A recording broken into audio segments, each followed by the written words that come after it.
Hello, I'm Maria Hall Brown, and this is LA Currents. To live in Los Angeles means that you live with traffic. As a matter of fact, in 1929, the intersection of Wilshire and Western was claimed as the busiest intersection in the world. Well, how much has changed? Actually, a lot. And I'm delighted to have someone here who can tell us all about it. The General Manager of LADOT, Seleta Reynolds. So nice to have you here. Thank you, so nice to be here. All right. Do we still claim the busiest intersection in the world at any point in Los Angeles? We definitely we claim that we have the intersection that moves the most cars. Oh. So Wilshire and Western is still one of the largest intersections that moves the most cars. And that's because we have this amazing system called ATSAC that was built for the 1984 Olympic Games. And if you are a transportation nerd, somebody who cares about transportation and follows stories, ATSAC is legendary. It's one of these sort of crown jewels of transportation and traffic management, and it still exists today. And it's actually, for the 84 games, it started as just a small number of intersections, and now it manages an interconnected system of over 5,000 intersections in the city of Los Angeles and the county. So it is the largest and most sophisticated center of its kind in North America, and we invite people, we welcome people from all over the world who want to come see it, see how it operates. It's actually located in P4, underneath City Hall. It was where there used to be a fallout shelter actually down there. So it is extremely somehow all that works. Safe. Yes, because if you've ever seen the movie The Italian Job, you've seen some footage from ATSAC where in the movie they turn all of the signals green because they hack into ATSAC so that the thieves can stage their getaway.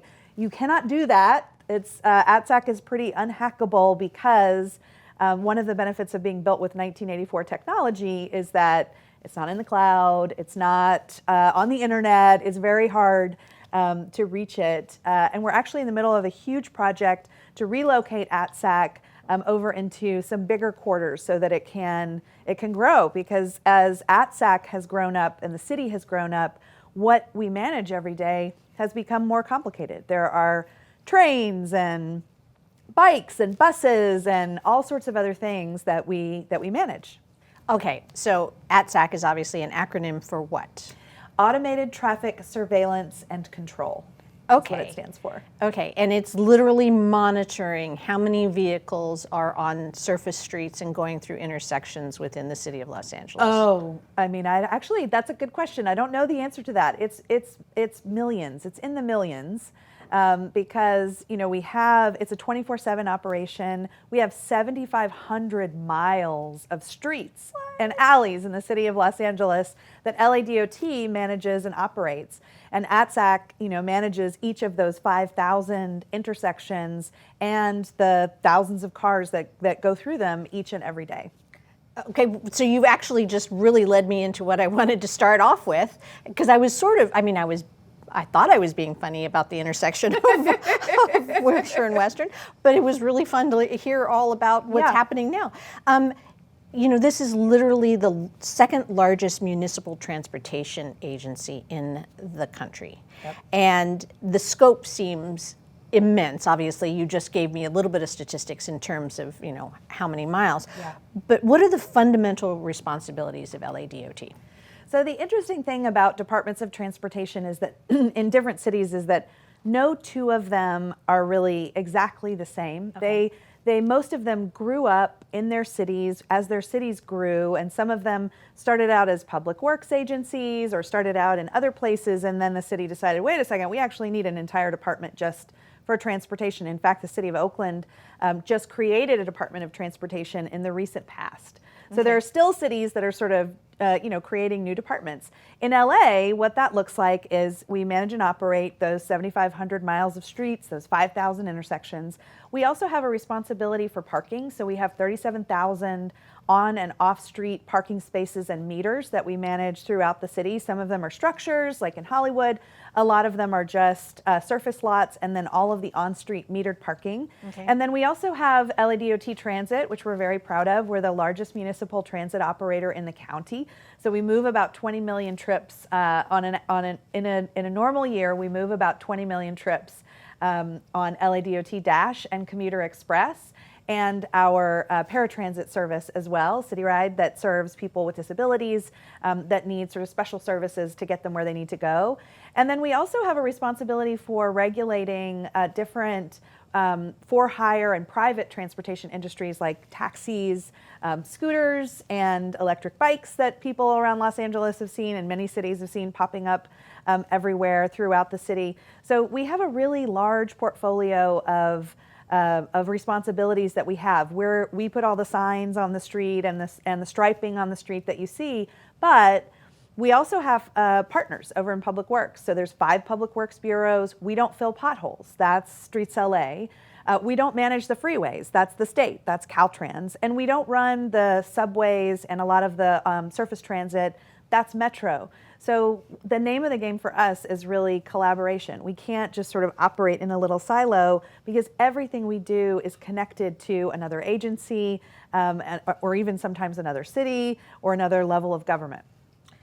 And of course, Los Angeles, just having the population it has, commuter traffic is core The to every scale is immense. Yeah. Okay, you brought up a very pertinent word in the explanation, and that's parking. And obviously, during the pandemic, the early days of the pandemic and the safer at home orders, Mayor Garcetti eliminated the possibility of getting a parking ticket for a number of places. Mm-hmm. Where are we right now? Are those meters now back functioning, and can people get tickets if they do not follow the signs that are posted in neighborhoods, et cetera? It's a really good question because it's very confusing in a city like Los Angeles. The parking regulations are complicated and they change from block to block and sometimes even from parking space to parking space. And so at the very beginning of the pandemic, LADOT also has a responsibility. We have 600 parking enforcement traffic control officers who are out there every day directing traffic, writing parking tickets. They're school crossing guards as well. We perform those functions to keep the city moving. We also adjudicate those tickets. So if you get a ticket and you don't feel like we were fair in giving you that ticket, we have hearing officers and a whole process by which we hear people out when they think they haven't been ticketed fairly. At the beginning of the pandemic, it became really clear that people were going to need to shelter in place. The safer at home orders went out. But not only that, but almost overnight, we had a lot of people in this city lose their jobs, and either temporarily or permanently. And as a department, it felt like we have a lot of financial burdens that we put on people. We write your ticket, that ticket can increase in its an amount if you don't come in and tell us you think it was wrong. So we did a few things. First, we stopped enforcing residential street sweeping. So the street sweeper comes by, and that's it's a common complaint in lots of parts of LA. Like, I'm on the wrong side of the street. You wake up and it's Wednesday, and you're like, wait, is it the second Wednesday? Is it 10? Do I need to move my car? And we do that because keeping the streets clean is a public health matter. You want to keep garbage and trash and all sorts of other things that accumulate on the streets out of the streets. We stopped writing those tickets. We kept writing tickets at meters, which I think was confusing for people because it wasn't just an outright across the board freeze. But then we also stopped enforcing a whole bunch of other things that we enforce for. We almost completely stopped towing people, which is something that we do. And we froze your parking ticket. So if you had a parking ticket, we froze it so that it wouldn't continue to increase if you didn't come in and pay it and figure it out. And then residential permit parking. We didn't write tickets for residential permit parking, which was another issue for people. So actually, it's a good question. On Monday of next week, we are taking, at the request of the City Council, we're taking back a report that lays out if and when and how we would resume parking enforcement. Because now that people are sort of moving around a little more, we're actually starting to get different kinds of concerns from people about the cleanliness of their streets. They really want them swept again.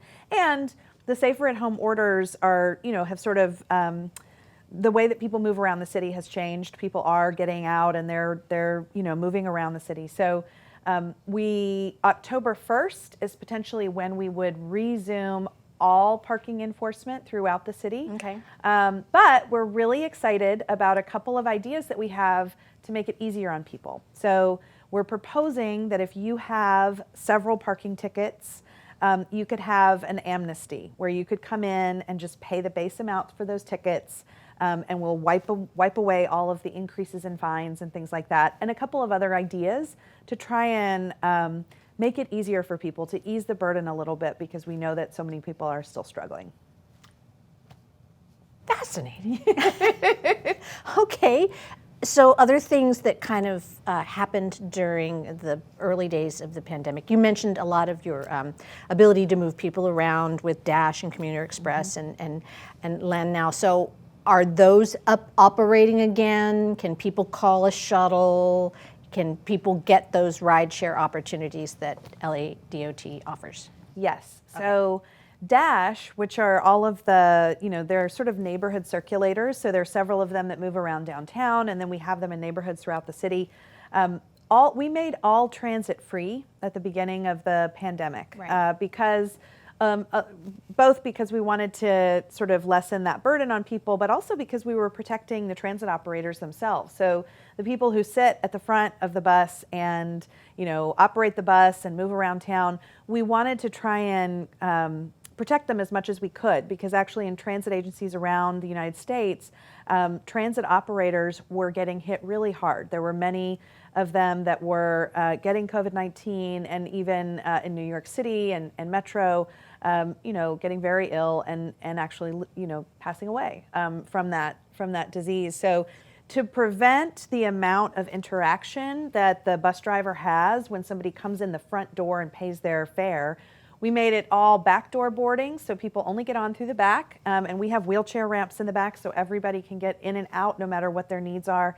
We put masks on the buses so that if you don't have a mask, you can get one when you're on the bus for free, and we made transit free. The only challenge that we have now is trying to figure out how to bring back some of the service that we scaled back. So Commuter Express especially, because those services take people long distances, and most of them run in the morning to get you to work, and then in the evening to take you home. And when we had a real drop off when everybody who works 9 to 5, or a lot of folks, started working from home. Sure. So we haven't brought as much of the Commuter Express service back, but Dash, and in particular the Pico Union line that services kind of the heart of the city, has continued to have a lot of people riding it and using it, because these are frontline workers and people who don't own cars who rely on transit as kind of a lifeline. Right. So our plan is to keep transit free at least until the end of the year.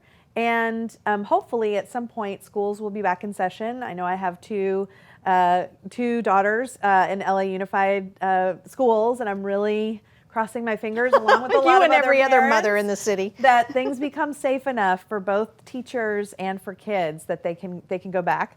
But LADOT Transit actually is free for students and free for youth, and has been for quite a while, because we have a lot of kids that ride our buses to get to school. So we're thinking about those things and planning for those things, and then in the meantime trying to keep that service in a place where people feel safe, because people are feeling a lot of anxiety and fear to get on public transit, especially in the beginning when there wasn't a lot of information about how the disease was transmitted and was it airborne and who could get it.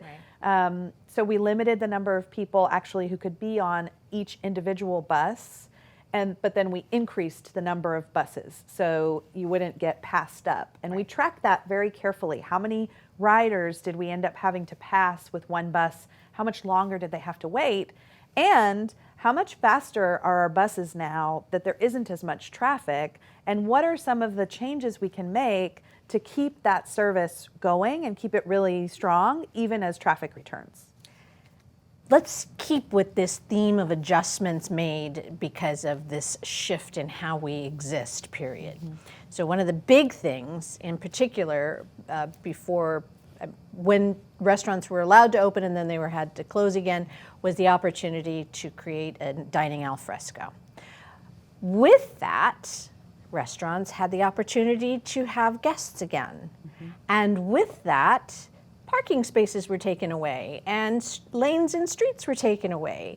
So I imagine it, from your vantage point, great idea with maybe some challenges to consider. So where is that balance right now? Because, it's great that we can dine outside until the opportunity provides itself that we can go back in, which I think is going to be soon. But then you're losing some of your parking that is so precious here in the city, and you're losing some of your lanes, which are so integral to the movement of traffic in the city. Yeah. So how's it all playing out? So I love the question because I think that it points to something that I think a lot of people maybe don't think about, which is that the streets in the city are public space, right? They belong in the sidewalks. They're just like a park or a library, anything else that belongs to the people who live in that city. And my job is really just to manage that space for the public good while I'm in this position, sort of holding the public trust. Right. And so when I think about all of the different ways that you could use a single parking space, I could use it to store a private vehicle, right? That's parking. I could use it, there are a lot of spaces around the city where we've turned those spaces into what we call bike corrals, so you can fit, dozens of bikes in the same space that you can fit that one car. And we had a program called People Street where businesses and neighborhoods could apply to Department of Transportation to convert their parking spaces into what we call parklets. So little opportunities for, whatever you wanted to sort of do in that space. When the pandemic began, almost overnight, we did something which was, we asked businesses, would you like, instead of a 2-hour parking space, would you like a 10-minute pick up and drop off zone? Because now you are serving, you've got delivery drivers and takeout happening. So can we use this space smarter and differently to meet your needs? And we had hundreds of businesses throughout the city say, yes, we think that this is a choice that will help our business. And similarly, when we saw the enormous positive support that we got for that, we decided to take it one step further and say, okay, well now, would you like to use the space in front of your business for outdoor dining or retail sales or street vending? We opened the program to street vendors as well. And we had almost 2,000 businesses around the city of Los Angeles apply to the program. Not every single one of those is a parking space removal. We've only done that in about 50 places. Okay. And then we've done a lane closure in so far 2 places. I hope we'll see others. But some of them were putting tables out onto the sidewalk. Some of them were putting tables out into parking lots that they owned that were private. And then others of them said, nope, we don't have space to do it on the sidewalk. We don't have our own parking space. We want to do something on the street that is, that opens the street up for different purposes. And from my vantage point, those small businesses in the city of Los Angeles, they really make up all of the things about the city that we love, not just from an economic perspective, but the culture and the vibrancy of those neighborhoods that they contribute to. I'm worried a little bit that some of those things about the city that make it special, that make it a place that you want to come back to over and over again, might not be able to survive. And so I feel like part of my job is to do everything I can and put my assets up to support those small businesses who employ, lots of folks, not as many as they used to, but they're still, keeping folks working. And I want to do as much as I can to support that. And so that is a balance challenge. But the way that we went about it in asking businesses to tell us what they wanted to do differently, I think helped with some of what you're getting at, which is really about, it's a trade-offs conversation. Sure. And that trade-off, I bet if I had gone and asked those 50 businesses before the pandemic, hey, what would you think about me taking away a parking space to give you a parklet? It would have seemed outlandish to them, or some of them maybe. But now it feels like, yeah, obviously, of course, we need space and we want to use this for something different. And since it's public space, I think we ought to let the public tell us, how they want to do things differently and be supportive. Think some of those areas are going to be kept? I hope so. I think some of them are, actually I was just in Leimert Park yesterday, and there you have several businesses along a couple blocks that have decided, hey, we don't want to just think small and do one parking space. We want to do this entire corridor. And I think that has the potential to really transform the way that entire street feels and that entire neighborhood feels. And I wonder if it won't be something that people love so much that they won't say, yeah, we ought to keep this, because this space, we see how much more this space could do. We see how much more it could mean to the businesses and the people in this neighborhood. Let's keep it. And then our challenge is to figure out, all right, well, how do we make it permanent? Exactly. Yes. And I love Leimert Park. I think has such a great energy over there. All right, so let's move forward a little bit, because I know one of the things that you brought to the table when you came is the ability to get around the city in new and innovative ways. Right. Scooters and bikes and electric car sharing and everything. How are those programs going, and how does LADOT work with, making sure, again, a balance? Yeah. Scooters are great. It'll get you, in a block in a very short period of time, and then there's a scooter. Mm-hmm. And we've seen other cities, like Nashville had to pull them off the streets for a while because there were a lot of problems in managing. So how is it going here? So far, it has been a big learning opportunity for us. Some of the things that government can do well, manage a huge network of streets at scale and build out these programs that build out big infrastructure projects that take many, many years.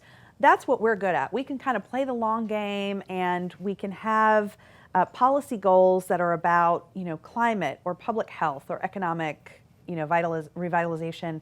The private sector is really good at being very nimble, being very quick, learning fast, and coming up with new ideas and experimenting in a way that we can't always do in government. And so having those, if you have those two things working together, you can really open up a lot of great opportunities. But there's a natural tension there, because private companies care about returning value to shareholders. And so they need to do things fast, they need to show value quickly, and sometimes the sort of values that they bring are some of those more values we might associate with Silicon Valley, that move fast and break things kind of approach. And that doesn't work on a city sidewalk that is crowded already, and that has older adults that are trying to get to a bus stop, and has kids that are walking to school. You can't have a scooter that goes 15 miles an hour and being left in the middle of that sidewalk.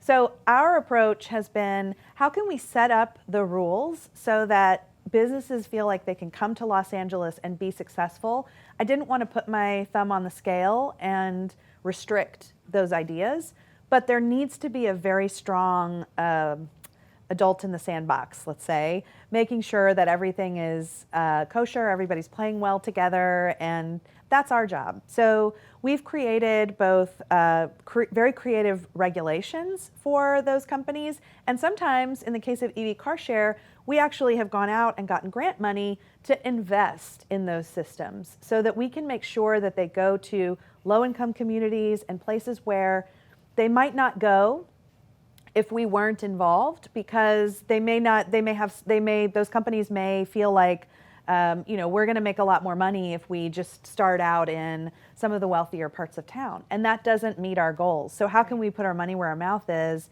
and invest in those companies? So far, especially during the pandemic, it's been a mixed bag. Many of the scooter companies pulled their fleets off the streets at the beginning of the pandemic. They're kind of slowly coming back. We've actually had almost every scooter company that has been in Los Angeles has opted to continue to stay here. So we expect to see them start to slowly but surely redeploy. Our EV car sharing provider stopped service at the beginning of the pandemic, and we worked with them to reopen service. And now we're actually trying to go out and find more grant money to expand that program, because both of those have actually been really meaningful in people's lives. 10 million rides on scooters and bikes. Over 60% of the people who are members of EV car sharing are low or very low income. So we're seeing that people really want these services and they're useful. And so now the challenge is, how do we keep them going? And how do we make sure that they do it in a way that works for everybody and respects everybody else who's using the streets and the sidewalk? We don't have a lot of time left, but it's fascinating because the dynamics of how a city exists shifts, and there's more of an urbanization going on with Los Angeles. Young people are moving into more urban areas versus the suburban space, et cetera. And you spent quite a bit of time up in San Francisco before you came to Los Angeles.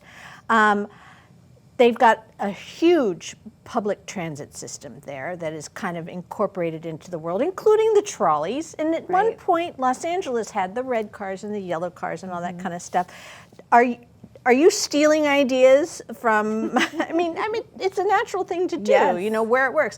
And would we ever see a red and a yellow trolley car back again, or things like that? Because we're shifting, we're changing. LA is a constantly fluid environment. Yeah, I think so. That's all cities. This is another way we're different from the private sector. We beg, borrow, and steal from each other all the time, because a good idea is a good idea. And if that good idea originates in New York City or in Seattle or in Houston or in Singapore or in Paris, we want to try and bring those things that we think will work in Los Angeles to LA. And so San Francisco is an example. We exchange, actually we have a group of cities that's called the California City Transportation Initiative, CACTI for short, which is, we think, appropriate for California. And we get together frequently and we compare notes and we share resources, and sometimes we work together if there are changes that we feel like would benefit all of us at the state level. So a lot of the biggest California cities are included in that, including, everybody from Fresno to Sacramento to San Francisco to Long Beach to San Diego to Los Angeles. And we all have different needs. But to your question, I think one of the really exciting things that's happening right now in Los Angeles is that Metro is building out one of the largest expansions of subway and light rail in North America, if not the world. And I was actually just on a call with my colleague in New York City, Polly Trottenberg, and she was saying, yeah, we're very jealous. We look at Los Angeles and we see all of the investment and the construction in your system, and we want to do the same thing here in New York City. We want to have that same kind of investment in our subway system that's over 100 years old, and beginning to to struggle a little bit. I think that the challenge right now for public transit, though, is an existential threat to its existence, because much of public transit service, the funding for that service, has dried up or disappeared. And so San Francisco is, because a lot of it relies on sales tax revenue, and other gas tax revenue, other revenues that fall when the economy suffers. So San Francisco has cut back their service quite significantly. And we're all working together to see if we can get some help from the federal government, because in a lot of our cities, that public transit service is really the secret ingredient that makes the city work, that makes it function. I mean, imagine those 20 million rides on LADOT transit turning into 20 million more cars on the road, and you begin to really appreciate what an impact it makes and what an impact it can make for cities around the world. So we're really hopeful that we'll see that reinvestment. We got an initial investment, but we need more, so that Los Angeles can continue to grow in the direction that it's moving, which I think is one that feels like the forward progress to a lot of people. I started exploring the website, obviously, for us to have this conversation, and it is very vast, and there's a lot of fascinating information, including the link to the history of the transportation in LA, which of course is where I got some of my more fun news. So what is that website if people want to keep up on what's going on in their neighborhood and see what you're doing with LADOT? LADOT.lacity.org. Awesome. Well, I really appreciate all of this. Who knew that talking about transportation could be so much fun? I do it all the time. Thanks, Seleta. Thank you. And that's a wrap on this LA Currents.